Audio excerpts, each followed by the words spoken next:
निवसन्ति सदा देहे देहशेषोऽपि सर्वदा सर्वदा देवाश्च ऋषयो যোগিন দেহ রক্ষকা। গীতা অনুশীলনকারী ব্যক্তির দেহে দেবতা, যোগী, মুনি, ঋষি সবসময় তার দেহ রক্ষার জন্য অবস্থান করেন। আজকের গীতা পাঠ ৬ষ্ঠ অধ্যায় ১২ শ্লোক ধ্যান যোগ।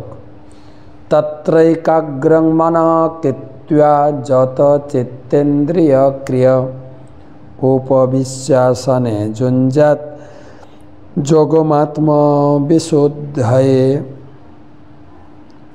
ভগবান বলছেন, যোগাসনে উপবিষ্ট হয়ে চিত্ত শুদ্ধির জন্য চিত্ত, ইন্দ্রিয় ও ক্রিয়া সংযতপূর্বক মনকে একাগ্র করে যোগ অভ্যাস করবেন।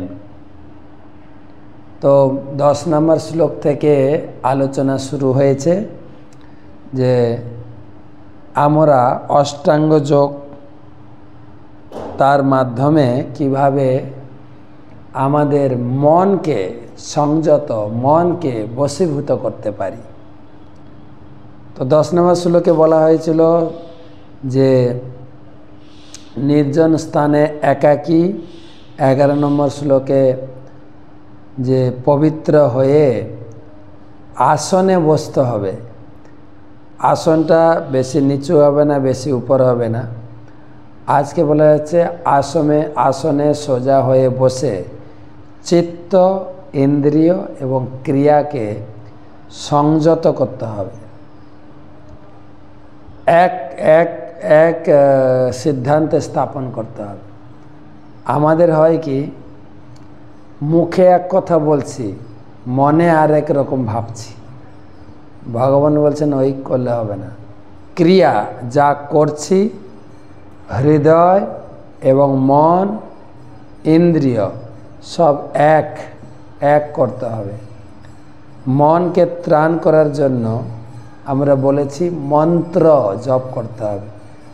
তাই আসনে বসে জপমালা নিয়ে জপ করতে হবে।